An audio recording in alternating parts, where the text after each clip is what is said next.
Regularly scheduled meeting of Ways and Means to order on Wednesday, December 19th, 2012, at 7 p.m.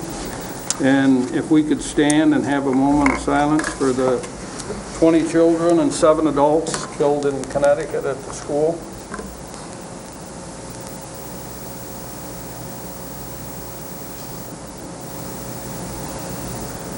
Now we'll do the Pledge of the Allegiance. I pledge allegiance to the flag of the United States of America and to the republic for which it stands, one nation under God, indivisible, with liberty and justice for all.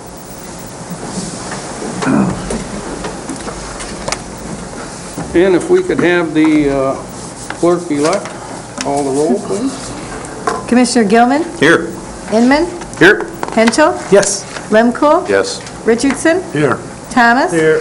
Wheelock? Yes, ma'am. Fleece? Present. And Max Bauer is excused. Correct. Thank you. Next item on the agenda is approval of the minutes of October 17th, 2012, regular session. Mr. Chairman, I would move to approve the minutes as mailed. Support. Moved and supported to approve the minutes as presented. All in favor? Aye. Now we come to the first public comment. Doc, did you want to comment at all? Well, I'm glad to be here. Okay. I think we'll suspend the reading of the public comment rules, being we really don't have any public here. The next item on the agenda is approval of the agenda. Mr. Chairman, I'll make a motion to approve the agenda as presented in our packet. Been moved and supported to approve the agenda as presented. All in favor? Aye. Next item, special orders of business. I don't believe we have any. Next item is the consent calendar, and would you read that, please? The purpose of the consent calendar is to expedite business by grouping non-controversial items together to be dealt with by one commission motion without discussion. Any member of the commission, staff, or the public may ask that any item on the consent calendar be removed therefrom and placed elsewhere on the agenda for full discussion. Such requests will be automatically respected. If any item is not removed from the consent calendar, the action noted, receive and file or approval, is approved by a single committee action adopting the consent calendar. A, receive and file. Number 1, General Fund, November 30th, 2012, trial balance, General Fund revenue and expenditure summaries. B, approval. Number 1, travel policy addendum for 2013. Number 2, budget adjustments. Number 3, Tax Management Associates Incorporated payment. Number 4, designated facility agreement, Manistee landfill. Number 5, December 2012, 2% tribal grant applications. Having heard the consent calendar read, is there anybody in the public that wishes to have anything pulled? Seeing none. Anybody on the board wish an item to be pulled? Ross? If we just pull A1, I just have a couple quick questions. Okay, and Jason? B3 and 5, please.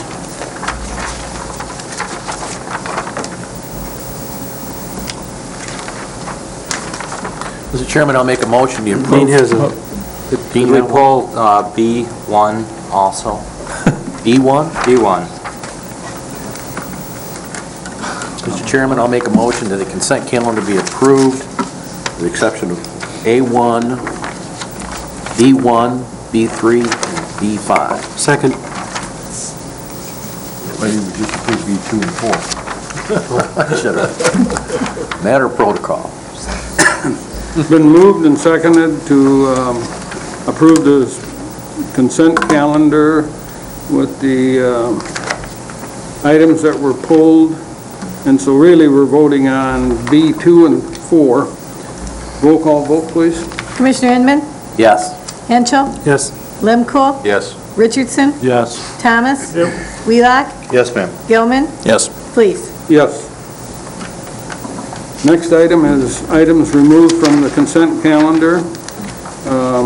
Under receive and file, A1, Ross. Yeah, Dean, we had a comparison on revenues and expenditures through November, and I was just curious if how that compares with how we're budgeted for revenues and expenditures. We are, on the revenue side, probably are going to come very close to hitting our overall revenue total. We have some areas, primarily in the charges for services category, where we have some significant variances. You can see that we are in that category $151,000 ahead of where we were a year ago, which is favorable for two reasons. The budget last year was higher than it is for this year, and so we're going to be, we'll have a favorable budget variance, actually over what we budgeted, in light of the fact that our district court revenues are down probably by $150,000 by comparison to last year when we closed the books.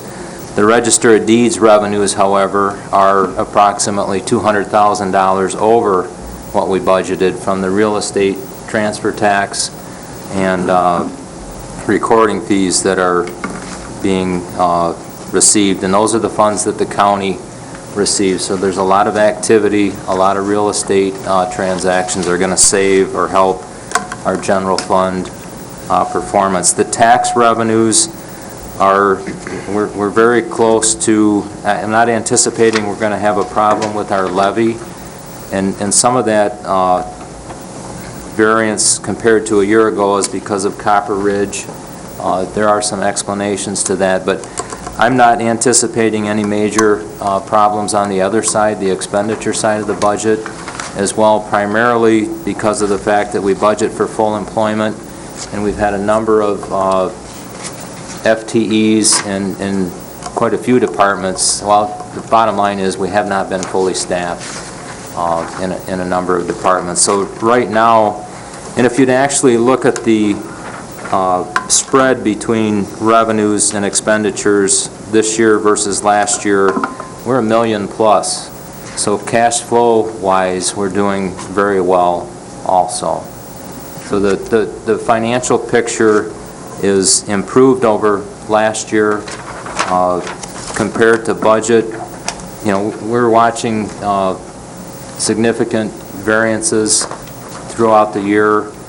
We've made a 9-month adjustment for the health reimbursement claims, and I was telling Dave today that I anticipated that I might be asked that question tonight in terms of how we're doing on our health reimbursement arrangement. If you recall, we had budgeted a $700,000 savings across the board. We did not reduce the individual health line items throughout the budget. We just actually budgeted a negative amount in our general fund, and my projection yesterday, depending on where we close out 2012, I'm projecting $759,000 in savings. So very good news at this point. We did ask our agent when we hit 2013 to send us separate check runs so that the health claims with 2012 dates of service, we can easily account for those when we close the books. I'm very pleased with our general fund. There are a number of places where we have appropriations that were budgeted that we will not have to make at the full amount. The child care fund is one of those, and our appropriation to our insurance fund is another. So I think we're going to have a very good close and should use less fund balance than we anticipated. If that's the case, you know, we've asked for a variance on the retiree fund balance or underfunded would be wise to make a payment using some of that money to make a payment to that, even though they've given us a variance? If I could, our position, and you may not have agreed with this over the years, but even though they have frozen that payment, we are still making the required payment, right, which is in accordance with the applicable accounting standards. We heard Dave, Jen, and a number of folks from some other entities, including the city, where one of those members that attended that meeting, we met with the new Chief Executive Officer from MERS, Mental health, I think, is an example. They paid in additional funds, and they found that that did not help. It obviously helped, but their funded percentage did not improve like they were told that it would. So I know there's different schools of thought on that, but I would defer to Dave, but my recommendation would be no. Yeah, and I wouldn't send additional dollars to MERS until I had to. If we were going to set money aside for retirement, it would be to set it aside in a retirement fund here. Perfect. And then pay the ARC out of that fund and, have some extra in case it just, something goes crazy in the market or whatever in later years.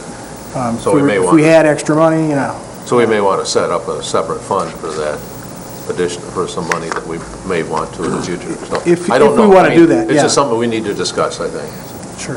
If I could just quickly follow up with the health reimbursement accounts, Dean. So you're projecting, you said $759,000 in savings? Does that include what you expect to come in January?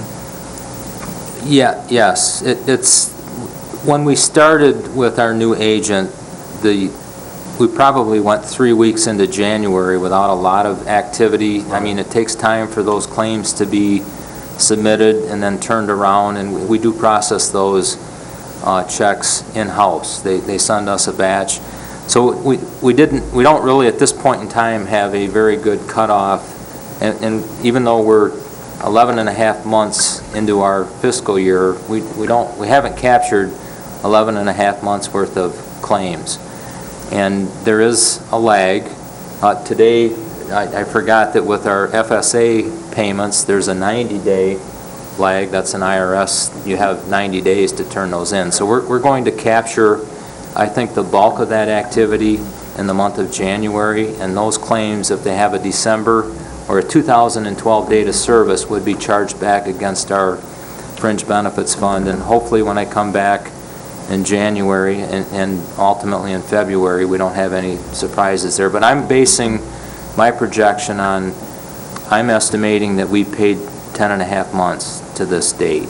I think that's conservative. I took it up just a little bit. And when I say $759,000, that's based on what we budgeted, all funds, including the general fund. There are some funds where we're not going to go to those funds and pull those dollars back, so the general fund won't get the full benefit of that, but I think we're going to be okay.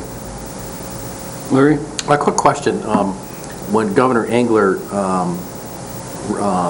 moved forward with not paying county governments revenue sharing, and they came up with this idea of advancing the tax date that provided an artificial funding mechanism for counties, and counties were set up on a schedule at the state of Michigan for reimbursement back in their revenue sharing based on their amount that they would receive over a period of years. Right. And what we did here in Grand Traverse County is said we don't want to rely on that money because we may never get it back, and it may never, what they say today is not what they may say tomorrow. Right. So we've always held the position of being more conservative and not putting that amount in our budget and deferring that amount to the capital improvement fund.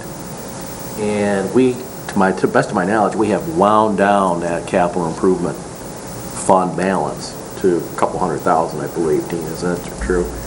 Now, my question I guess the question I have is, are we still doing, when we did develop the 013 budget, it just wasn't a question I was thinking about, when we did the 013 budget, did we use that money for operations, or do you have that going back into capital improvements? And if you don't have it going back into capital improvements, last I heard, we need roofs, we need windows, we need everything, in a fairly short manner, that if we do have an excess coming in from last year's budget, do we need to put that back into capital improvements? We had, and Dave would not have the history here to answer that, so I'm going to jump in here. We were early on when we switched to the summer levy and when the state allowed us to set up the revenue sharing reserve fund, we were actually appropriating money on an annual basis from the general fund to the capital improvement fund, and increasing that amount by $250,000 a year to the point where we built into the general fund budget a transfer to capital that was going to be equal to the revenue sharing that we would not receive. We stopped doing that when the budgets got tight, 2009, 2010, and instead of increasing the appropriation to the CIP fund, we were using those funds to balance the budget. To answer the other part of the question, there is probably going to be about a $250,000 fund balance in the capital improvement fund. There is an appropriation going to that fund in 2013 that's going to fund some of our capital that was approved in the budget. So we're transitioning from, the county facilities fund to the capital fund and trying to level out those capital appropriations in the budget. There's not a large fund balance there anymore because we've been using it, and we had also transferred money there to make the road bond payments. I remember that. But there is, that fund is our main source of capital money, and there are funds there for the capital that was approved in the 2013 So budget. that's just a footnote, Dave. When we get into the 014 budget, we got to figure out if we're going to Yeah. rely on that or not. As a board and as administration, that could be dangerous. And the second question is, instead of $1 million hole, we might have a $2 million hole we got to figure out. Yeah, it's the reserve fund is going to last until, 014, I think? 014, it's 2015 where we're, right now the units are receiving revenue sharing. Those payments are being reduced over time, but, we would still be on schedule to come back online with some amount of revenue sharing. yeah. Let's just watch and see. And that was, just to clarify, that was tax money. Right. That revenue sharing reserve fund was paid by your taxpayers twice in 1 year. Correct. They paid their property taxes 2 times. One to bail out the state of Michigan at their demand, by statute. So, Ross? Yeah, I'd just like to move that we receive and file the general fund revenue and expenditure summaries. Support? All in favor? Aye. Opposed? Next item is under approval, B1. Dean? What I'd like to ask here is for consideration, this item, on an annual basis, we update the travel policy, primarily the addendum, to take into consideration what the new IRS standard mileage rate is. It's currently at .555 per mile. It's increasing to .565 per mile, and I would ask for your approval on that. But the other item that I want to throw in here for discussion is, since 1997, we have a contract to rent cars, and if you look at the item on page 12, this has kind of bothered me the last month or so, and I talked to Dave about it a little bit last week, but in our travel policy, we're requiring employees to use a rental car when renting a car and using our gas cards that we have, net of the 3 taxes that we don't pay because we're a governmental entity, would be cheaper than paying them the standard mileage rate. When all is said and done, we've made those adjustments. I'm not sure any employee likes that. And we looked at this, we made this change back in 1997. Took me a while to find when we made that change, and I'm not sure how that came about. I do know it wasn't my recommendation, but I'm asking for, we would have to amend our policy, travel policy, because it currently states that the rental car should be used when the cost of the rental car is less than paying the standard mileage rate. When you consider the employee's time to leave work early, to pick up the car, and depending on where they live, to bring the car back into town and to go home, I really don't think it's in the best, it's not creating any goodwill with the employee. And I used one on December 7th to go to Livonia, and it was a long day for me. I got up early.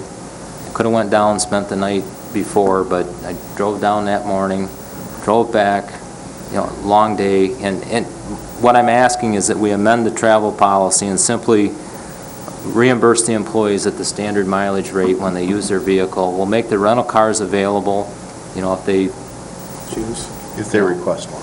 Correct. Jason? No, I'd be okay with that. I mean, A second, but I have a comment. Larry?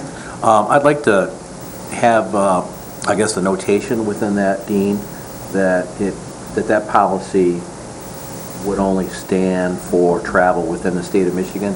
Because what you had is, you had, like, for example, you had county commissioners driving to NACO, which is Washington DC, and charging the county mileage from, let's just say, Tuscola County to, to Washington DC, and it was like $1,000 where they could have flown for like $350. So, so what I'm saying is that, if you travel within the state of Michigan, probably is tolerable. But when you go to an out-of-state conference or you have an out-of-state meeting for some reason, probably you need to get back to not the rental car, but, the overall travel cost. You're better off renting a car and an airline ticket than charging mileage and driving driving to Washington DC. should that be two separate motions then? One to change the policy and the other one to approve the IRS rate? Yeah. There's a general paragraph in the travel policy that says that you should exercise care in incurring expenses, the same degree of care that a prudent person would exercise. What we've generally done, if someone submits mileage for an across-the-country trip, we've looked at the airfare and said that we're not going to reimburse. I mean, we've dealt with that issue, and I honestly don't know how we went from paying the mileage to, I couldn't find anything in the records as to why we made this change, but I've heard enough complaints over the years that I think we should consider this. Just a footnote that out-of-state travel needs a closer look, that's all. What's the board's pleasure? Motion Well, to there was a motion. approve striking the portion that says that the rental car should be used instead of personal vehicles. Mr. Chairman, I think we have a motion on the floor by Gilman, seconded by me for the mileage rate, the first part. Do you have that, Bonnie? I'm sorry. Yes, Gilman made the motion, he made the second to approve the mileage rate. Right. Yeah. Okay, we'll Take care of that act one. on that. Do one or the other. Should that now be, the lodging and meals are the same? We haven't changed that? So I'm just saying, with the travel policy, You could just change, that could be The done in only the thing next that we're motion. changing is the mileage rate. We'll just change. okay. To approve, yeah. Yeah, we'll just take care We're of just that next approving the new motion. new IRS rates.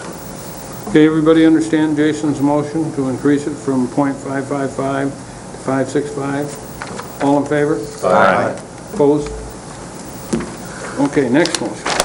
Motion passed. Mr. Chairman, I would move to change the travel policy that requires employees to use rental cars for within-state travel and leave it up to paying the mileage. Second. Is that okay, Dean? Yes, second. we'll bring back the language. Did Inman second? Yeah, I was going to Yes. say, I think we need, I second it. that's kind of clear as mud, though. Well, what it is anytime they're traveling within the state of Michigan, they can use their own personal vehicle if they choose to, and we will reimburse the mileage rate. Or they can rent a car. Or if they Oh, okay. rental cars are still available, but if they're within the state of Michigan, they can use their own private vehicle. Okay, and Dean or Dave will correct that language then. Okay, everybody understand the motion? All in favor? Aye. Opposed? Motion passes. Now do we need another motion, Mr. Chairman, for the lodging amount? No, because that didn't change. That's still the same? Okay. That was my question. Incidental expenses are still the same? Okay, all right, we're good. Okay, the next item would be B3, Jason. Okay, tax management. I just wanted to bring that up. I mean, I had a question. Dean, are you comfortable paying this? I mean, is this, Did they live up to their part of the contract entirely? Yes, I have spent a good amount of time over the last week on this, trying to get some comfort with the summary, the spreadsheet that our equalization department put together. If you recall, when we discussed this last, you told me to negotiate a settlement with tax management. They had billed us last year for about half of the work that they had done, 3 separate invoices totaling $63,000, and they still had 4 or 5 meetings with the State Tax Commission this year. We were looking at probably in the neighborhood of $128,000 in total billings based on $250 an account. Bob Cooney was involved. We looked at how that contract should be interpreted.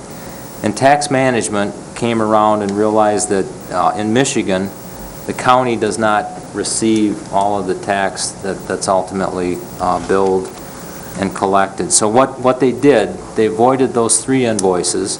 They went through all of the accounts with our equalization department and billed us an amount that is approximately equal to the amount that the county will receive when you consider all county millages, the county, the pavilions, Commission on Aging, and the senior millage, plus an estimated amount for the interest. There's interest that accrues on these these tax amounts of 1.25% per month, and some of these go back to 2009, so that the interest can add up quite a bit.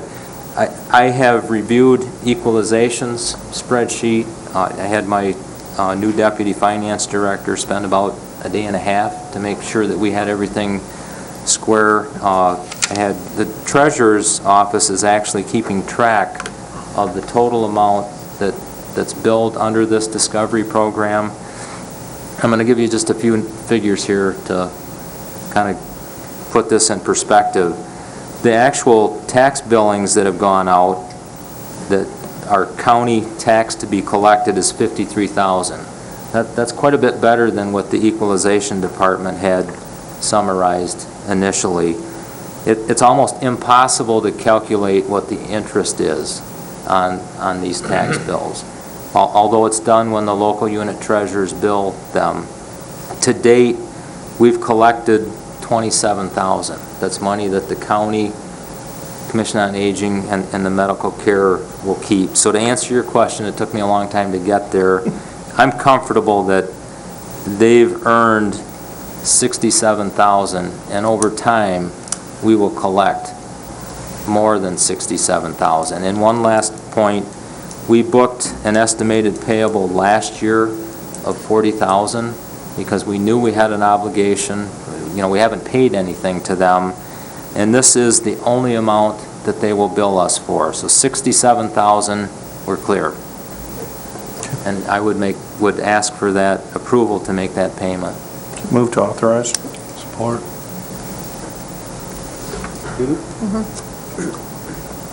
Sonny?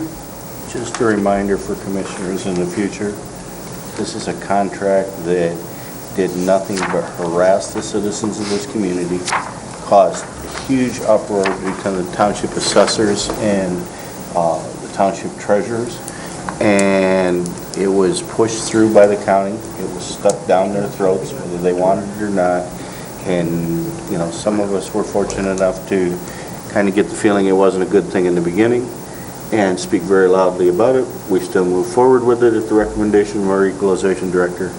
But at the end of the day, 3 years, well, almost 4 years into this now, aren't we, Dean?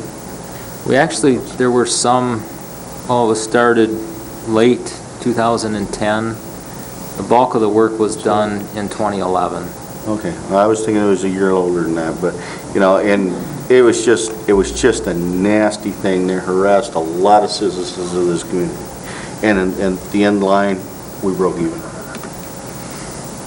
Mr. Chairman, Larry? just a remark. I felt that the Board of Commissioners were misled as to what the directive of the project was going to be. I walked away after voting for that particular issue, feeling that they would just create the list, the difference between who was paying and who's not paying, and that was their sole task, and they were to give that information to the equalization director. The equalization director was supposed to send out a notice, and it was supposed to be a soft notice, and she was going to follow up on her own time and her own effort, and their staff level. Next thing you know, this company is sending threatening letters out that they're going to send people to tax tribunal courts and harassing them with phone calls, letters, threatening letters. I got a ton of phone calls on this thing. They had to chase it down and figure out what in the world was going on. And of course, Sonny and I and a bunch of us had meetings with the clerk, with the township people, assessors, to try to figure out what in the world, what we have in our hands and how we're going to fix it. But in the end, I expressed the same feeling that Sonny had a few moments ago. It was a terrible process to go through, and we ended up sort of eating it because the job had pretty much gotten completed by the time we got all the complaints in. But so if Dean feels that he's done the due diligence and the analysis that says that this is the break-even number, I'm fine. But there's only one covenant. Don't do it again. Don't do it again. And number two, as you know, the state is looking at eliminating the personal property tax. So we may have just gone through this whole thing for nothing, all right? Because there likely may not be future years where we're going to collect personal property tax. And who knows if the state's going to replace that money, because they never did hold their promise to everything else that, they mandated that we do, and then they didn't fund. So just a caution in the wind that, we may have broke even this year, but don't expect to come around next year. And the appropriate term is caveat emptor. There you go. Buyer beware. For my 2 cents, and I'm sure the state's going to do away with the personal property tax, so we're really going to look like fools. And I wondered when Dean said he thought we would, collect more than $67,000. I would just hope the board thinks about it real carefully next time. And I agree, we all got suckered right in as far as I'm concerned, because we believed what we heard, and I had the same understanding you did. They were going to collect the information, our people were going to send out a soft letter, and I'm sure all the commissioners got calls, because I got my fair share too, and in fact, angry people. I even got some visits. But I would just hope the future boards really examine it carefully. Rob? I just wanted to say I didn't get suckered in because I wasn't on the board when this got started. We're gonna excuse you and Jason Gilman. but the rest of us don't. I didn't go yes. No, wait. I was not on that board either. Yeah, Herb, yeah, go ahead, Bale. Dick? I voted to get it. And Sonny did. Yeah, I think I did too, actually. I wanted to point out, some people that talked to me about this said, they went through all of this stuff, they had to hire their accountant, extra hours, paid $600 to their accountant so we could collect $20 in taxes. Yeah. I mean, we can look at this $600 or $67,000, but it's 10 times that what it cost this community. And, I'm going to vote no on this, and I expect it to pass, and I just hope to never hear about it again, because, man, it's just disgusting. Well, the conversation, as I recall, went along, and the board explicitly said, we don't want to spend $100 to collect $5 or $10, But somewhere, it kind of got its own mind and took off. Everybody understand the vote? Roll call, please. Henschel? No. Lemkohl? No. Richardson? Yes. Thomas? Yep. Wheelock? Yes. Gilman? Yes. Inman? Yes. Please.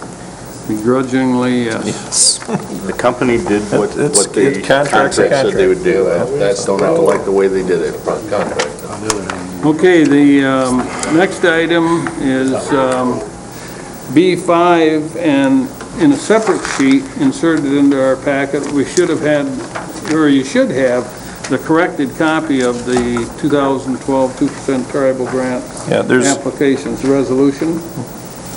And she's asking for immediate approval tonight on that, so they can forward it to the tribe. In fact, I believe Dave just met with the tribe the other day, didn't you? I did. Yeah. Is there a separate piece that we're supposed to have on our yeah, desk? Yeah. you should Well, have- no, it was in your packet. It's in our packet, right? It was a loose, Loose page kind of folded Yeah, in the the one corner. that, Didn't fit in the hole. one of them didn't have 911 on it. Mine doesn't. yeah. Yeah, there's a new one that That's has. the addition right there. It's the second one on the list. That's a little crazy. I pulled- Okay, Jason, yeah, you pulled it. I pulled it for one reason and one reason alone. I have no problem with any of the other representations that we'd be making, but if the county is going to be asked to put its name on some of these contributions that the tribe would be making, I'd like to take off one item, and that would be for Planned Parenthood, and I'll explain why. Little history. In 1921, Margaret Sanger founded the American Birth Control League. It later became the Planned Parenthood Federation of America. From 52 to 59, Sanger served as the president of the International Planned Parenthood Federation. What her mission in its founding and its operation really ought not be ignored. What is not told about this founder is that she was one who supported eugenics, believed in whites as superior races. She wanted to use her organization to try to minimize the effect of other races, and also to try to eliminate defects before they were born. I personally, I find the fact that we could support such a thing very offensive. And even though it's not our money, it's their money, they could give that money directly. I'd like to also point out another piece of information that I handed you all. This is from a PDF called Happy, Healthy, and Hot. Anybody can Google this and it'll pop up. This is hosted on the Planned Parenthood Federation's website. It essentially, this 2 pages out of about 10 or 12 pages in this PDF publication on their site teaches youngsters who have HIV that they don't have to tell their partners before they have sex that they have this, because it's their right to withhold that information. It promotes the promiscuity, and again, why would we be supporting an organization that's going to cost and we're talking financial here, why would we support an organization that's going to cost our community down the road because of its actions? This is an unhealthy lifestyle that they promote, and frankly, I could not at all support this if Planned Parenthood is included in this. So I would move, unless... Yeah. My only comment is that, it's my understanding that they have to be part of the government and have to have a contract with us to be able to provide these services. And that's what we did this last time that we got the tribal grant. I don't think this meets that criteria. I think Bob Cooney went through and said, he looked at the organizations and said, this doesn't, this doesn't, this does, this does, and give us the guidelines that says which ones did meet the criteria that they could be contracted through the Grand Traverse County. And I'm just not sure that Planned Parenthood would meet those guidelines. So I'm not sure we should pass that through, because it doesn't meet those guidelines that they're a government service. Rob? I would move to approve the resolution, December 2012 2% tribe grant applications with the exception, with the removal of the line starting with the words Planned Parenthood. Support. Moved and supported. Larry? Well, you just bring up there's 2 things I want to bring up. The past Board of Commissioners, some 4 years ago, Sonny, you'll have to help me, one of the other commissioners, originally had a concern with Planned Parenthood because they were pro-abortion, and predominantly the Board of Commissioners at that point in time was pro-life, and we were getting some calls from the pro-life people in Traverse about this, and Planned Parenthood came in and said, the program that the tribe is funding has nothing to do with, any kind of program that's connected with pro-life or pro-abortion. And I forget, it was an educational piece on something, but I don't recall what it was. I don't have the, And we don't have the applications, but it appears as though this thing just got rushed through, sent over, and for us to get blessed, and we really haven't, as far as I know, haven't had any time to look at it, and I'm probably pretty sure that this never got sent over to Bob Cooney for his review as what Herb is telling. So I would prefer, I guess, that between now and the board meeting, that Bob Cooney review the list of applicants, make the determinations of which ones we can and cannot fund, and then we would move forward with a motion to exclude which ones that that we are unable to do, and then also address the issue with Commissioner Gilman at the same time. That's how I would initially ask. We think protocol we would do. Jason? I think we should just take the vote, and you got to remember, money is fungible. It doesn't matter what program it goes for or whatnot. I think we should just exclude it from the list. We shouldn't be back. Is your motion just to exclude it from the list? His motion, yes. Yes, my motion is... Just to exclude it from the list, it's not to approve any of the other ones? No, it's to approve the list. Everything without So that. that's my With the concern is, exception of that. I want council to review that before. Well, we can make... There's a point in here that says that the county has the ability to, cannot distribute until the county has signed agreements from those entities for the services as the tribal council has approved. Yeah, I mean, I just want to make sure we have another legal review by Cooney, if you can stick that in. Well, we can have that. If we It's in pass that this. resolution. Yeah, I would prefer we vote on this resolution, assuming it Yeah, passes. and then I think... We can you still ought to change make it a at the end of the motion, month. Larry, that we send it to Cooney before the next All meeting. right, that'd be fine. Sonny? Well, I guess probably I'm the most vocal in the room about this 2% money and have been for about 15 years. The one thing that I'm encouraged by is the fact that we have the opportunity to work with the tribe and see a new compact in 2013. 2013, if my memory is right, is when the compact is up for renewal, and we will see different arrangements for the distribution of this money. Because the way that we've been distributing it for the last 10 or 15 years is, as far as I'm concerned, always been illegal and in violation of what the compact and the decree, the judge's decree made, set forth for the distribution of the money. We've never done it right since we got here. We've gotten a little bit closer the last 2 rounds, but we still are not doing it right. And we need to make sure that this county board, through our representatives that meet with the tribe, are actively working to fix that compact and with the renewal in 2013. Is there a cutoff date when all these grants had to be into the county? the end of the year.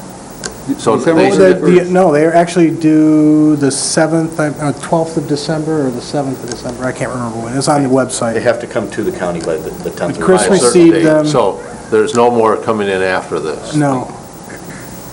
And Then they have another application cycle in June. we actually had somebody try to, come in later, and we'd already sent this out to the board, and Chris told them no, and they fortunately were able to get another unit of government to Right. support them. So there's lots of other governments that'll get theirs in there along with this. Yeah, like When that- townships, for example, I was at a township meeting a couple weeks ago, and Blair approved. it was Paradise, Paradise. yeah, passed one along. But will all the grants that be approved, if they go through the township, does the township then get the money? Or It do we has to get go to all the the local money? units of government. It's required by, according to the consent agreement, the money has to be distributed to the local unit of government. The local unit of government is responsible for the fiscal recording of where that money went, that it was used for the intended purpose, and that it was appropriate funding. And, if you go back to the consent agreement, it says that the money has to be used to offset infrastructure and county services that are incurred due to the fact that the casino is in your jurisdiction. See, I have a problem with all the nonprofits being in, Well, And we haven't opened They up should, to they all the should, nonprofits they should being have in never before. been in the first They place. shouldn't be in there anyway. Yeah, I think if we send this to Mr. Cooney, he's going to... There's a couple take more some of that these may out, come out. yeah. If they're reviewed by the tribe and they're approved, and they're sent back to us, we actually had some last year that we had sent, basically all we're doing is forwarding applications. Right. We received the application, we're forwarding them to the tribe. If the tribe says, okay, we're going to give Planned Parenthood $12,000, then it still has to come back to us, and we have to review it for our ability to be able to make that, as a lawful expenditure, and then we have to, actually sign a contract with them for them to provide those services with us, a legal government service, and, so, and the same applies to every one of these nonprofits that are a part of this.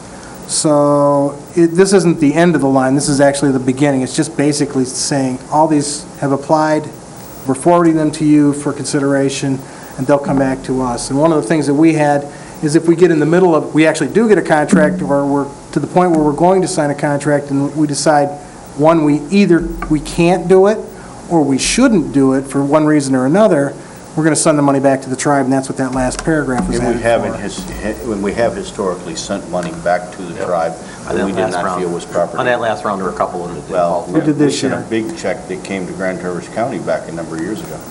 Yeah, if I It was to fund understood, community policing, but they wouldn't sign the contract. Oh, I remember for Whitewater. if I understood Cooney the last time, though, he's in essence said what you said, Dave, but the reason he looked at them and took some of them out was there's no sense sending them when we're not going to approve them. It just becomes, Yeah. and that's the reason we had Mr. Cooney take a look at it. And we should, tomorrow morning, we'll have staff direct that over to Bob. I can't say Jason, did you have with something 100% to say? certainty, I but was I'm just pretty going to sure say, Chris did that already. as far as this motion is concerned, it's just that we don't want to confer any kind of tacit approval of this organization. That's essentially what it comes down to. Well, I will not be supporting this motion, and Jason, in true fashion, it's like it's not enough that you're opposed to it, you have to engage in, character assassination while you're at it, and with no backing evidence or whatever, but I'm not surprised, anyway. So you better go to roll call. Does everybody understand the motion? Okay, roll call vote, please. Commissioner Limkol? No. Richardson? No. Thomas? Yep. Wheeler? No. Gilman? Yep. Inman? Yes. Henschel? Yes. Please, Yes, pass. motion passes. Do we need a motion to send this to Mr. Cooney? If he has not already done so. If he hasn't already done so. I think he has already done so, but I'm not, We'll just direct staff to 100%. send it All over right. to Cooney if they have not already done so. And have something ready for the board meeting. that'd be fine. All right. Okay, Let's get it out the door. next item is Ernie, GIS funding to obtain, what is that, spatula? Spatial. Spatial. I had the same problem. I go, what is that? Ernest Kachalia, GIS Director for the county. Good evening, everyone. Just here to answer any questions you have, maybe give a brief explanation. Yeah, what is spatel? Spatzel's a German dish. Spatial. 3D picture. Having to do with space. It's the final frontier. In the past, we've had, historically, I guess I should say, we've had difficulty obtaining funding for our occasional aerial photography. It's a substantial amount of money. We don't budget for it, so we've had to go out, and oftentimes we get asked for, what's our contribution to that. This year, we had an opportunity for some extra revenue because of a grant that we had completed with the Enhanced 911 project. And that was about, I'm sorry, I don't have the number with me, but it was just under $10,000. What I'm asking for is that we earmark that money for future use for GIS data, for the acquisition of data.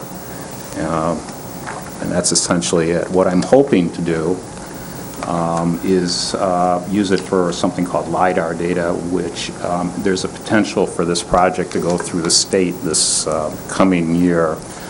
They're doing a contract for doing LiDAR data over some, with various counties, and hoping that there's going to be some economy in the size. And if we can get on that project, we could get LiDAR data, which is elevation data, and orthophotography at a reduced rate.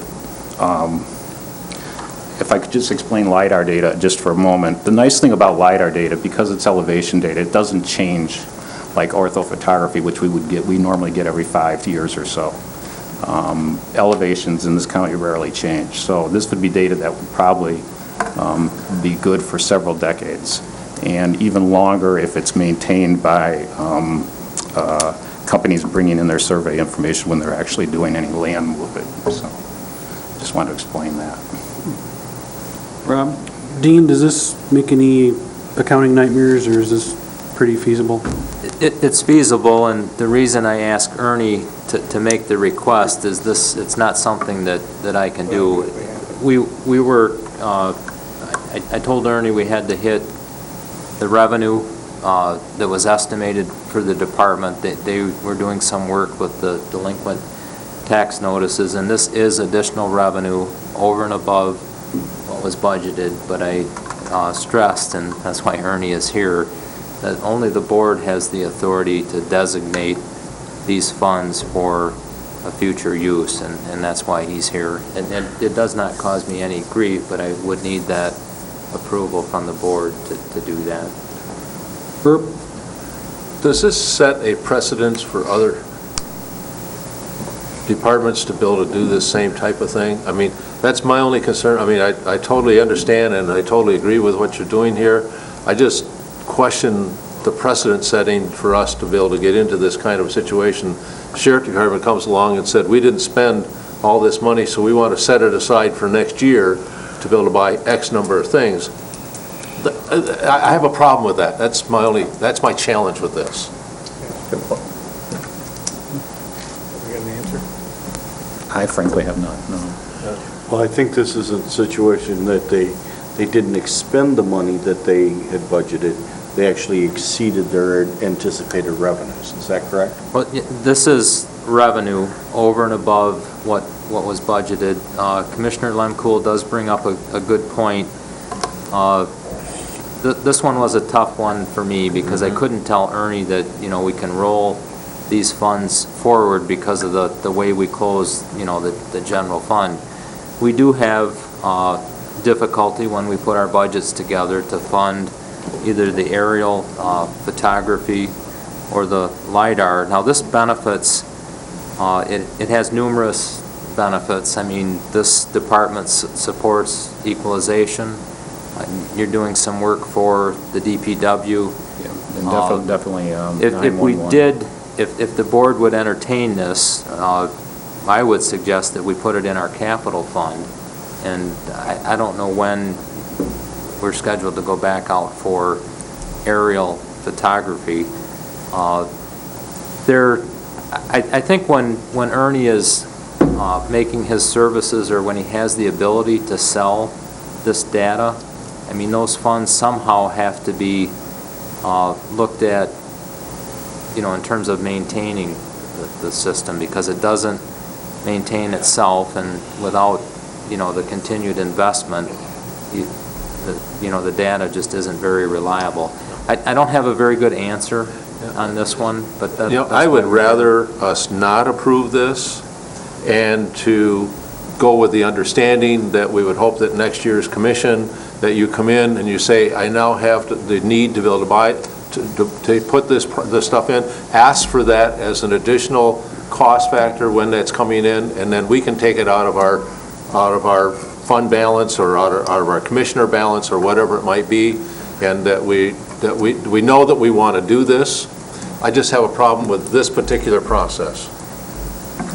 clarification? Yeah, I support the technical aspect, anything for efficiencies and making it all better, but I think it's probably more appropriate to let it roll back into our general fund as it's going to, and then at the point where you would like to make those improvements to efficiencies or to the system, I think then you bring it back to the board and make the argument for the system that you want.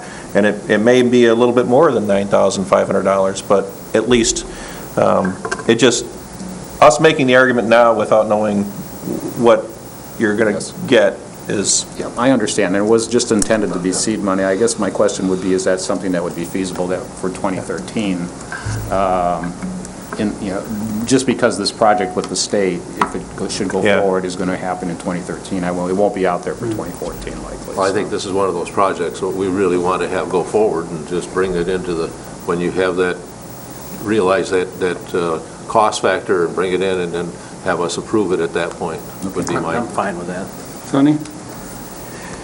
Dean, I guess my question would be, at least in my mind, I would have a better feeling about recognizing this $9,552 of unexpected revenue, not that it's a windfall by any sense of the word, but unexpected revenue, and ask that money be set aside in the capital improvement fund, whereas it could be designated back to this project. I like everyone else, I have problems with rollover money, because if we allow it to happen in one department, we tend to have other departments that want to do it. And GIS is also a department that isn't fully funded. We contribute a significant amount of their budget, comes out of our general fund. My 2 cents worth, these are specialized funds for special use, and he's dealing with the state. And we sat here not too long ago, and the department came in to purchase some more, budgeted, had the money, but because a commissioner was involved, the board, for whatever reason, said no. I guess they can use scissors to cut grass if they want. And that's what I'm afraid might happen here.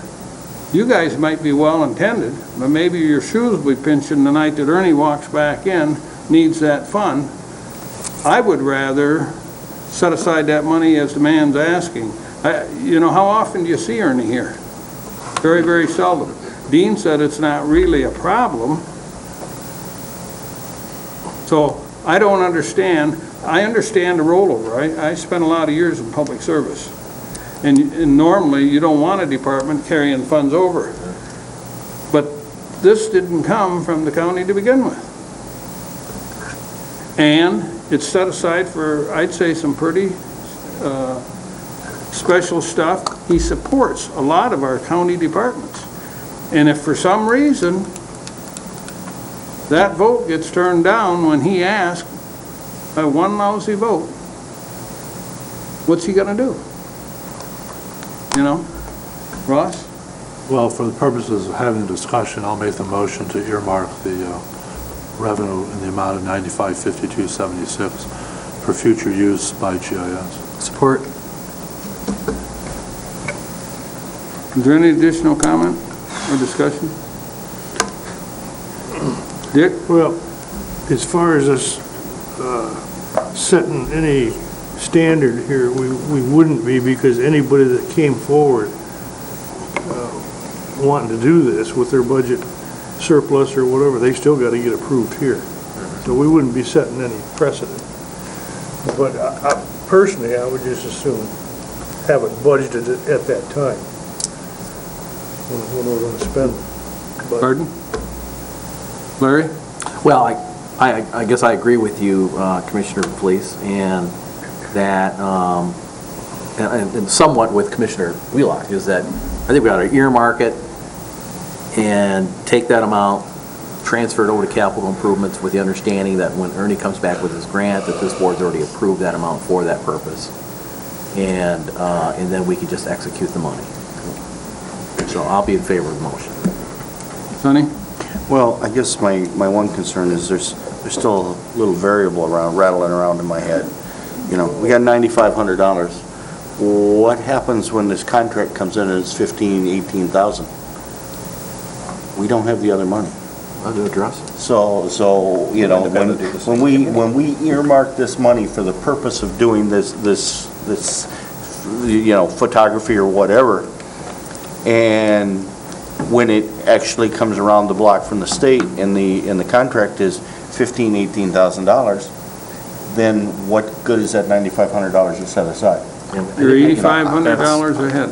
I'm still like I like the idea of putting the money in the capital improvement fund at such time as the bid is taken and we know what the money is, then we justify whether or not to expend it. Just a quick follow-up. We basically have that problem with everything that we try to earmark in our capital improvement fund. We just do a guess, the way, Dennis basically gave us estimates of stuff that in capital improvement funds that he had recommended that he came to the board with, saying that these are the kind of appropriations that we need to make this year, next year, or whatever, in the capital improvement fund, and justified it and said these are just rough estimates. They could be higher or lower or whatever. We'll have to deal with it when we actually get the estimates in, but I just want at least earmark those dollar amounts, whether they come in high or low. So I'm fine with it. Ernie, is that is this a bid deal where the state's going to bid it? They're bidding. Or how does it work, I guess? Well, I don't have, they haven't been very forthcoming with all the details. All I know is that they had an RFP for the LiDAR and orthophotography with a number of firms, and they're making the decision right now. In an email that I got just today, they said they're deciding within 10 to 15 days what firm to go with, and then they're going to give us the details. If I could just say one other thing.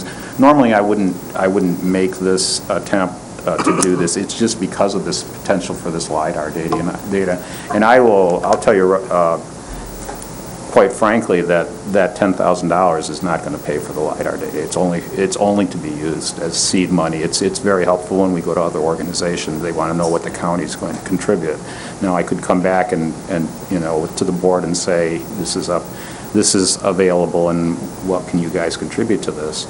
But I was hoping to say, we have this much available, and can you match it or whatever? Do you have a guess what the contract with the state's going to be? It's going to be kind of a cafeteria style thing, so it depends on what we select off the list, actually. So I really can't answer that question. LiDAR data is not cheap. I wouldn't be surprised if we were talking $40,000 to $50,000. Dean? If my memory's any good, I believe what GIS has done in the past is they have partnered up with other agencies. I believe the Army Corps of Engineers at one point in time gave us a grant. So I think what Ernie is trying to do here also is to have that match money for the county when he goes to the other agencies to say, we can provide the match, can you participate? I know the Road Commission is interested. I mean, the city would probably be interested in this data, probably some of the larger townships as well. And it's going to be a challenge for Ernie to use those funds, if you do earmark it, to come up with enough to do the county, the entire county.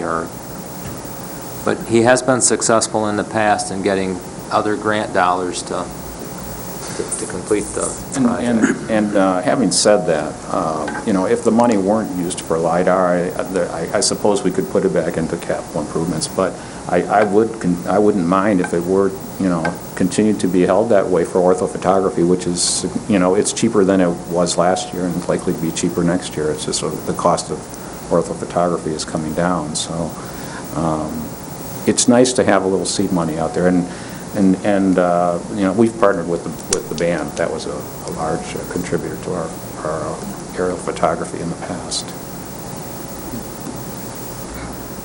I'll just say that I've watched Ernie a couple years I've been with the county, and he's a wonderful employee. He's also got a wonderful family at home that he could be with right now, but instead he's here. Sounds like it's pretty important to what he's doing for the county. And I just want to support him in that. I'm not afraid of a precedent, because like Dick said, anything would still have to come before the board. So there's no obligation to fulfill any other requests. But I just want to thank Ernie for being here tonight, and I'm going to support you in this, because if that's what you need to do the job, then I'm here to support you. Everybody understand the motion? Roll call vote, please. Commissioner Richardson? Yes. Thomas? Yes. Wheelock? No. Gilman? No. Inman? Yes. Henschel? Yes. Lemkool? Yes. Please. Yes. Thanks, Ernie. Thank you, Ernie. Okay, next item, Human Resources, new classification, senior attorney, and I see we have Jen in attendance. Yep. Two of you or one of you? Two, right? There's two heartbeats here, yes. Jen Seaman, County Human Resources Director. This is just the last step in Bob Cooney's reorganization that he's already brought to you. It's just to add this new position to our classification plan, which is the senior attorney in charge of probate and family court. So moved. Support. Support. Okay. Everybody understand the motion? All in favor? Aye. Thanks, Jen. Thank you. Thanks for staying. Back to home. Okay, unfinished business, stormwater control ordinance, Inman? If I could just speak briefly to this, I know that the board in this previous meeting gave directive to the staff to send out a letter, indicate to staff to send out some communication to local units of government that, in essence, I believe that we were not going to act on the deadline for the stormwater, for the interlocal agreement for enforcement, and that we were waiting for them to come back to us with what they wanted us to do. I guess is what I, in essence, what I heard from that. And then, meanwhile, after I got home, I thought about it for a little bit, and I said, you know, I should have said a few things about this that maybe the board is not aware of. As you know, I suggested that the Kevin McCallier suggestion of having a bridge, what he calls as a bridge, I call it a 90-day extension to the existing enforcement agreement that the county would enforce, would stay in place for 90 days. And the reason I say that is I've already visited two of my townships that I represent, Acme and Whitewater, and they totally have a brand new board outside of one person in Acme and one person in Whitewater. And they are totally, they're getting hit with a lot of things as a new board, and they're not experienced with all levels of township government and everything they got to do and all the issues that they're facing. And that this is just coming right around the corner fairly quickly. And in fact, Whitewater Township passed a motion to allow the county to continue to do the enforcement until they have time to really study the issue and talk about whether they want the county to enforce it or whether they want to enforce it and have their own engineer review plans or whatever they want to do, or work with the drain commissioner. So they asked me if I could support the resolution they supported, and at least giving Whitewater Township and other townships a little bit of time to understand the issue, have discussion at the township level, and then bring direction back to us, and not drop and not move forward with not doing anything on the 26th, just renew what we have for another 90 days. And then we'll know within 90 days, all the townships would have that opportunity to speak with the drain commissioner and decide whether they want the county to enforce it or whether they want to change the ordinance, which would take a longer process, or whether they want the county to continue to do the enforcement on this. So I just bring that to you as fact. And I know that we have some communication from Kevin McCallier that's on your desk, that he's trying to provide an interim solution if we do not renew the agreement as of December 26th or whatever that date is. So I just want to make you aware that there are townships that have had some complete and big turnover, and what I'm hearing back is, hey, county, give us a little bit of time to work through this, and maybe it might be a good idea to extend this thing another 90 days. So I'm just sending a message. I didn't bring my board rules as to how to recall or redo a motion. I'm not sure what the process is for this. It takes an individual that voted for it to to make the motion to change it. So you can, but you could bring it back to this meeting or to You can bring it back to the following meeting. the following meeting? So is that what you're doing? I would like to do that, if I can get a support. Except if you vote. Well, But I voted for it, so. Right, so you can do that? Yes. Because everybody voted for it except for me. Yeah, I think it was Yeah, it was. It was Right. 7-1. it was 7-1. So you're talking about a motion for reconsideration. Yeah, I would make a motion to reconsider the board's action from the previous Dave? meeting. Yeah, actually, when Larry was in Florida and we talked on the phone, we kind of ran this by Bob Cooney because the question came up, well, it's a committee meeting that this motion was made at, so it's really not official till it goes to the Board of Commissioners, so, you really don't need to even think about reconsidering it. You can actually Well, here's- change it at the board level. Well, here's what Bob. You can also have We've never another. interpreted that one. Yeah, no, Never Bob. done that before? Yeah, what Bob told me the last time we did this is that it can be reconsidered at that meeting or the following meeting with a two-thirds vote. I believe it was a two-thirds vote, as long as and the motion had to be made by someone that that voted for it, that wants to change it. Then the board can reconsider the motion by virtue of a two-thirds vote. The following meeting, which would be our board meeting, you don't need a two-thirds vote. You just need someone that voted for just to bring a new motion forward. So that's the rule. We could do a two-thirds vote today, or we can wait till the board meeting and just change the vote. I thought it had to be a commissioner that had voted against it. I'm pretty sure about it. On the prevailing side. On the prevailing side. He did. It has to be somebody from the prevailing side to change the motion. Voted on the prevailing side. So, I don't know. This item will be on our consent calendar next week. I think the simple thing to do would be to pull it from the consent calendar next week for further discussion. Well, my concern is this expires on December 26th, and I'd like to have, if we can give some sort of notice to these townships prior to their board meeting, I think it would be good. It's a safe bet they're not going to issue very many land use permits between the 26th Yeah, and there's probably not going to be too and much enforcement, but I just bring that So if you situation want up. to do it tonight, you need to make a motion for reconsideration. I'll make a motion to reconsider the board's recommendation from the previous meeting regarding the stormwater ordinance, or the interlocal agreement regarding the stormwater ordinance. See if there's a second. If there's not a second, we don't have to deal with it. I can't. I think you can second, you just can't make the motion. Whoever said yes, whoever I voted voted, against it. I can't second it. anybody can second it. Doesn't take two people. Just to introduce it. Then I'll second it, All right. if that's. Yeah, it just takes one person. Yeah, I think that's right. I don't remember who voted. Everybody understand the motion? No. Do We're we gonna- by any we're gonna chance have the exact wording of the motion? It's a motion to last week? reconsider. It's just a motion I to know reconsider. that, but I want to know what we're reconsidering. The communication to the townships regarding the not renewing the December 26th interlocal agreement. County did not intend to renew the interlocal agreements that are expiring on December 26th. That was in essence what it said. And we just wanted to see what their input was. Okay, everybody understand it now? No. What are you Okay. missing- what are you missing on Do it? we have the wording of the original motion? Huh? Do we have the wording of the original motion? The original motion? I don't think we have it here.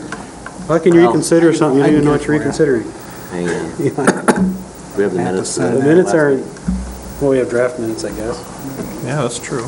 You have to give it a second to find it. No. No. Or do we? no. Do we have draft minutes yet? Oh, they're downstairs. They're done. They're done. They were on your I think pad. they were forwarded, so if anybody has an email from Chris. Right.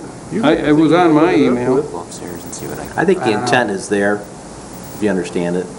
No, I want to hear the motion. Yeah, I would like to hear the actual All right, motion. okay. I mean, I had a reporter call me yesterday about this, and All right. I couldn't tell him what the original, what the actual motion was. Get this thing to work.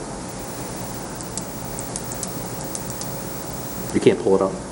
Larry, didn't Do you want me to go I get it? just think it would be Turn this simpler, down I here. think it would be simpler just to pull it from the consent calendar next week. That was their own. Have a stormwater. That was their own. That was their own. They tabled it until January 8th. I thought it was action on this. Yeah, the clerk's gonna run down and get it, so we'll have it. That'll work. It's going to go down anyway. All right, we can go on to the next item and then come back. We'll have a clerk. You could call to table the motion and go to the next item. We won't have a clerk to record. Yeah. You could table the motion. We need the clerk, right? You can't, you gotta have a clerk. Should we call a recess while she's doing that? You're right, we need the clerk. We stand in recess then. That's right, stretch time. Cookie time. Done by now. Yeah, I know, me too.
We've made caramel corn and foot.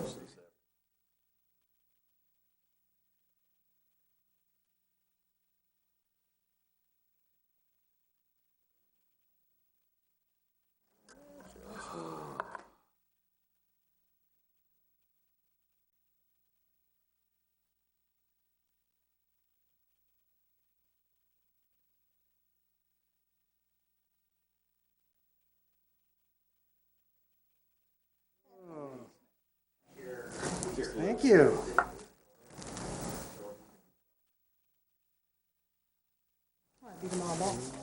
That's fudge. What is this?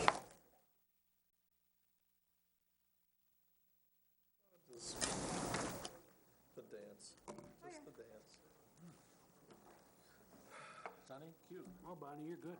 Your wife put this together?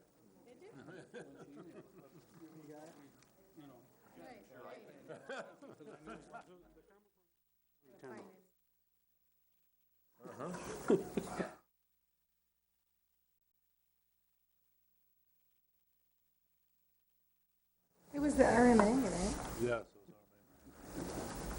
Yeah, last Wednesday. No, I think it was a P&H. Allow the other goes Safety limit. No, it's all right. expire. What's all you need, I'm behind on my gift giving, I can tell that. Just last week. All right. I thought I had it in here, but I wasn't. That's it. Oh, God.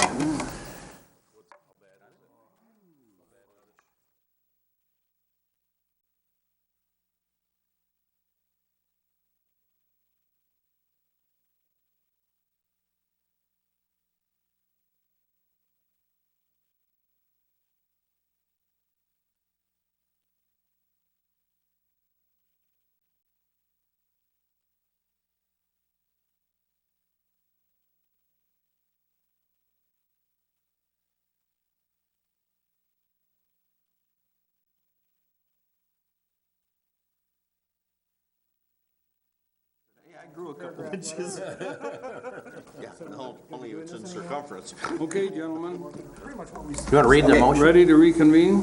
Yep. I'll have the clerk read the minutes from the RMA regarding this, or the motion, I should say.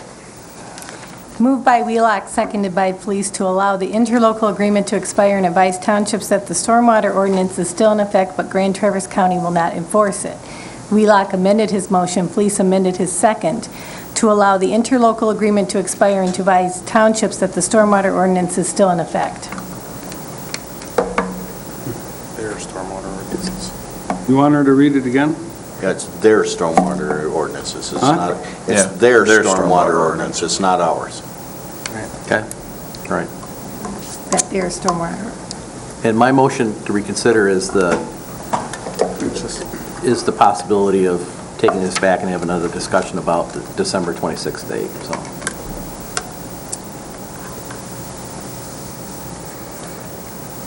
So we would vote no if we want to keep it as it is, and yes if we want to change what we did last week.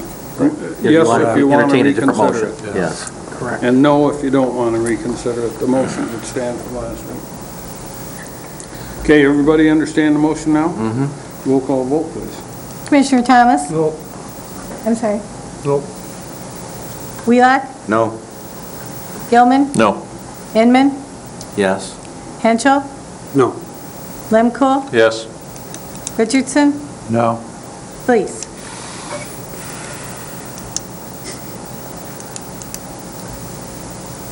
I don't want to reconsider it, so it's no. It doesn't matter, 4-4. All right, okay. What do we do? It was We'll see you next Wednesday. Yeah, we'll see if there's a change of heart next Wednesday. Okay, we'll not reconsider the motion then. Okay. All right. Next. Okay, See, I moving don't get everything I along. want. And you whine about it all the time. New business, Building Authority Ad Hoc Committee recommendation to amend the Articles of Incorporation, page 28 on your packet. I guess I'll take this. And that We- was the ad hoc committee was Ross Richardson, Larry Inman, and Sonny Wheelock. Right. Also the chairman, I think. And we finally did meet after, I don't know, I guess we formed this 3 or 4 months ago. Anyway, we finally met. The point of this is that the the Grand Traverse County Building Authority, which is a, Page 28, Ross. thank you. We met on December 12th to discuss a possible amendment, and what we are proposing is an increase of the size of the building authority from 3 to 5. The building authority is a unit of government with, fairly substantial powers. And in conversations I had some time ago with Dave Benda, he advised that he thought it would be a good idea to make sure that county government had, firm control over the seats of the building authority, that it not be, not that there has been a problem, because there has been no problem, Right. okay? But we would not want to take a chance of having the actions of the authority, hijacked by, by appointees that we have no control over other than the fact that we appointed them. So the increase in membership from 3 to 5, in addition, right now the building authority is made up of the county treasurer and 2 citizen members, and we would add the county administrator as a voting member and the finance director as a voting member, for a total of 5. And that would be my motion to adopt the amendment as Support that. presented. Treasurer's place. Actually, I took the treasurer's place when the treasurer retired, the former treasurer retired. And the board appointed me. So what's the makeup then? Right now, it's myself and 2 citizen members. And this would add the finance director and the treasurer. Okay, yeah, you're right. And there's, the second reason for that, not only is that if you get into a controversial project, you can not be subverted by, a board that's going off in their own direction, but it's also a 5-member board, and so if somebody's on vacation, you can actually have a meeting that means something instead of canceling all the meetings. Historically, 3-member boards, we've talked It's about tough. a lot of times, are very, very difficult, because you can't even have a conversation with another board member without it being a violation of the Open Meetings Act. Right. The other side of it, I think, which is a good thing for this board, this board's governance, is that having two members who are really representative of this board's wishes on there, I mean, that's pretty significant. So. And by statute, by the way, county commissioners are not allowed to settle. Right. Is that because this, the building authority is subservient to the county commission, or is it just the statute? This is a separate. I don't know, totally that's separate. just the statute. Okay. I think the point is that we want the building authority to carry out the wishes of the county commission once the county commission makes decisions about things like building projects, like, paying the bills and, not playing games with a location if it's a controversy, like say you're putting in a new jail or something like that. Yeah. Sonny? Mr. Chairman, I would move that we pass proposed No, amendment. I actually already got it. Okay. Sorry. The only change would be that it would say the county treasurer shall serve the 6-year term beginning January 1 instead of the county administrator, because the county administrator currently is seated. Correct. I actually, I'm going to vote for this, but I did send a list of questions over to Bob Cooney, and so I'm not guaranteeing I'll vote for it at the end of the month, but I'll go along with it for now, based on my trust in our staff. Okay. Okay, everybody understand the motion? All in favor? Aye. Opposed? Motion passes. Let's see. Next item on the agenda is the second public comment. Do we have anybody in the public wishing to comment? You're on. Your name and address, please. Janice Hicks, 1687 David Place, Kings Court, Traverse City. I had one more concern about the water line out on our lake, Great Lakes, and I'm sure you probably have gotten that word through the Traverse City meetings and TC Power and Light meetings, it was mentioned. And I just talked to the fellow that left about that too, that I wondered if he's going to take pictures of our water line throughout this area. He said they cannot deplete the water line legally, but apparently the water is being drained out of Lake Michigan through the Army Corps of Engineers, which he said they probably would not admit that, but through Chicago down into the Mississippi River, because there was a gentleman that had talked, well, Mr. Buckholz had talked to a gentleman that lives on Mission Peninsula, and the water line is a mile out. And I noticed in Acme, it's way out. Right. And I talked to a Native American. He's going to address that with the Native American tribe about it too, because he's noticed it out on Leelanau Peninsula. And I was talking to him today at the post office when I went to get stamps for my Christmas cards, and he said the problem is with that, if it goes out too far, you have I said, well, we drink the water, out of the lake.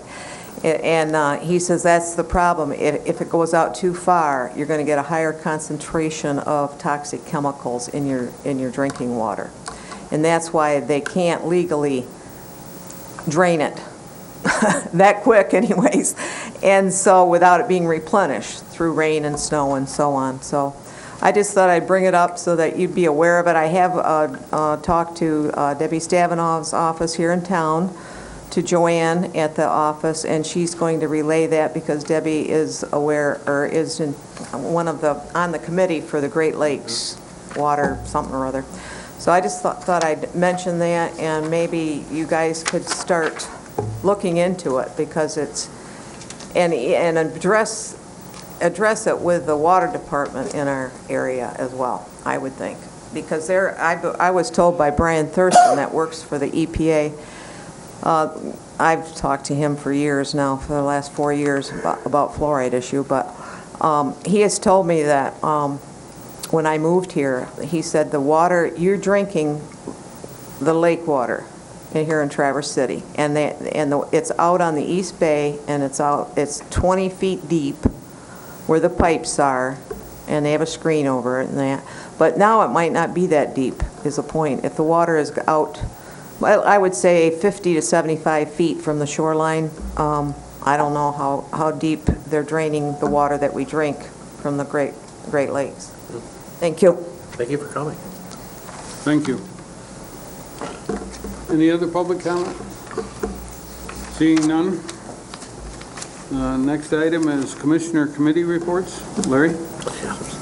I'm getting this secondhand, but Brian McGilvery called me. Of course, now he is being assigned to the city, and we have, I believe, Mike Walton now assigned to the county from the Record Eagle. Brian called me with regard to the agreement that the county approved in terms of the memorandum of understanding that we approved and was sent it over to the city commission for consideration for the reconfiguration of Tattle Board, Carroll's Area District Library Board.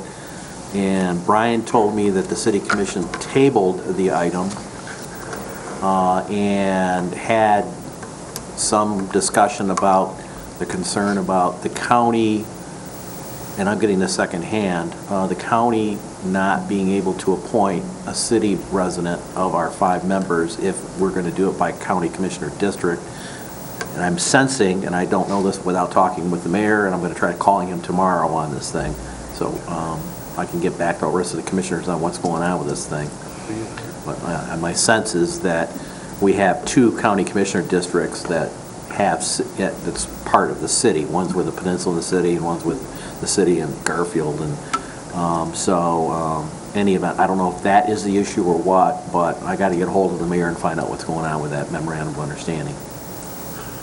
If I can comment on that. Yes. I was at the meeting Monday night. Okay. Because it was on the agenda, and I had conversations, and although, I hadn't sensed that there was any opposition to that, and what was said was they needed to clarify some points, and it sounded like it was more housekeeping, but you may be right.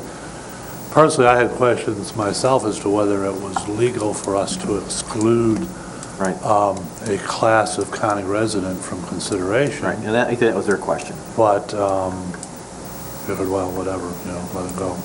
Okay. I mean, we've had that de facto anyway, quite frankly. The Tattle Board, not much going on there other than there's some housekeeping to do before the end of the year, new contracts and what have you coming up. With current events and everything, with the shootings and with, of course, Governor Snyder, his veto of the allowing concealed carry in schools and other areas where they're currently prohibited. The Capital Area Library has a lawsuit that they're filing to ban, apparently libraries are not included in that list of concealed carry areas. And so it was brought up before the board, and the board sent it to committee. I get a sense the board is probably not, the motion, or what the director wanted was to have Tattle get on board with this lawsuit to actually file an amicus an amicus alongside, and it would come at a cost, and the board was not sympathetic to that. And then, of course, then the activity happened, which I don't think that'll change that, but it is interesting that all of this happened, and then, of course, Snyder not approving the addition of schools as legal areas now. Interesting times we live in, anyhow. So, if that made any sense. Well, it does, but Superintendent Cousins, I think it was in today's paper, said we don't want guns in schools. He's looking at that entirely wrong. The reason these people are picking the schools is, number one, they know they're full of children. Number two, most teachers in the elementary setting are female. So it's easy plucking. It's no different than a coyote or a wolf. They're vulnerable locations. Yeah, exactly. And, you know, I'm sad to see Rob leave the board because he's been our representative on community mental health. And in my considered opinion, what I saw all the years I was on the bricks, and if you look into the perpetrators of these crimes going right way back to Bath, Michigan, where the guy took a bomb and blew the school down, killed, buku kids. They're done by what? People that have mental illness or they're mentally disturbed or something. And until the mental health code in the United States changes, we're going to continue to see that. Banning guns from the schools is probably the worst thing they could do. They need to, just like the pilots, which was kind of a mute argument in my opinion, why not let the pilot have a gun to protect himself? Because if he's wanting to do mayhem in the air, he doesn't need a gun, doesn't need a knife, he doesn't need anything. He's got the controls. And I had a pilot tell me that. He controls the aircraft. But it's just a vulnerability issue. Those people that are perpetrating the crimes know that. And my prediction is, unless they change substantially, you're going to continue to have the carnage we've experienced. Only it's going to get worse. And we're lucky we don't have bombs. You know, you look at Syria and some of the other nations over there, them are really devastating. Look at some of our veterans, how they come back by an IUD, the damage it does. You know, a little body couldn't stand that at all. Well, and I'd like to add, too, is that our policy does have, we do have a policy item that says you can't have an illegal weapon. And that to us is sufficient, I think, at this point, and that's kind of where the board is at. But I agree with you 100% on what you're saying. And you know, if I were a parent in Connecticut, which I'm a parent of 4 children, I don't know, well, I do know. I would never have allowed my child to return to school without either an armed guard there or the teachers being armed to protect my children, because they're putting them right back in the hen house and the fox is outside. I got an email earlier in the day that said there are thousands of well-trained, highly qualified military veterans unemployed that would be more than happy to protect our children. Exactly, yeah. There's a lot of avenues out there. Yeah, I'll just speak to the mental health side of that. Is, you know, there certainly is. The mental health code in some cases gives mental health patients more rights than a person that's not a mental health patient. And we've certainly dealt with some of that. But I do want to just caution the public not to assume just because someone has a mental illness that they're more prone to, murder, But certainly you're right. Some things, it's very hard to incarcerate or institutionalize someone with mental illness in today's society. But I will also note that people with mental illness are many, many-fold times more likely to be a victim than a perpetrator. That's right. And I would rent to a person with mental illness now before I would rent to another person. You'd what, Herb? I would rent to a person with mental illness today more than I would to somebody else. Sonny? Okay, on to further announcements and discussions. I received a note from Chris that said that all of the departments in reference to public health and safety for our January 2nd meeting, none of them have anything urgent to put on the agenda. So because we will be here in the morning for the organizational meeting, it would be my recommendation that we cancel the January Public Health and Safety meeting for the night of the 2nd. And unless someone sees some reason not to do that. Is 2nd a Wednesday? January 2nd is a Wednesday. Okay, all right. And we will be here for organizational meeting in the morning. And, no one has none of the departments have anything urgent to put on an agenda. And at least, you know, if it was my call, I that sounds good. probably won't be chairing public health and safety after January 1, but if I were, I would postpone, I would cancel that meeting, so based on the information that I had. So- You have consensus? Yep, that's fine, yeah. Are there any other notices or comments?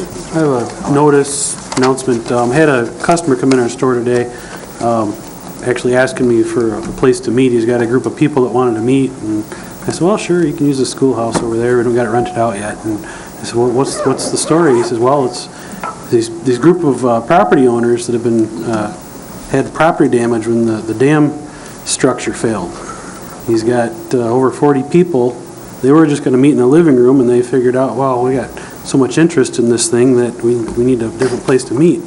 So what's happening is the insurance company that's supposed to be making people whole, that suffered property damage, is going through and prorating things. They're offering them just over half of the replacement cost to make them whole. And these people are, obviously up in arms because they can't just come up with the money to rebuild their lives. So, this is my second to last meeting. I unfortunately won't be here, but I'll encourage the commissioners that are going to be here next year that we could have an issue on our hands down the road. There's some people really unhappy, and I think they should be made whole. That's a city issue. That's a city issue. Well, we hired the city. We contracted them to take on our dam. That's Yeah. their Their dam. The dam. city- Oh, this is their dam. That's That's their their dam. dam. Their dam. They got title to it. Okay. But you make a good point. You make it very Good good, point. Yeah. We should advocate on their behalf, but it's not our dam. because they're County the residents. people that we represent. Yes. And I would certainly hope that the county commission will take a very hard look at how the next two dams are removed. Right. And maybe it's time for a fresh set of eyes on the whole thing. And when a contractor says they're insured, it doesn't mean something unless you look at the insurance. Well, they were claiming they were going to make everybody whole, and then, as you say, they come in and say, well, you've owned that for 5 years, so it's not worth that much money anymore. Yeah. That's ridiculous. Any other announcements? Merry Christmas. Thanks, Dick, you too.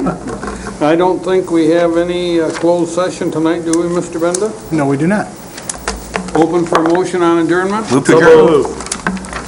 All in favor? Aye. Motion passes. Funny. Oh, okay. Thank you.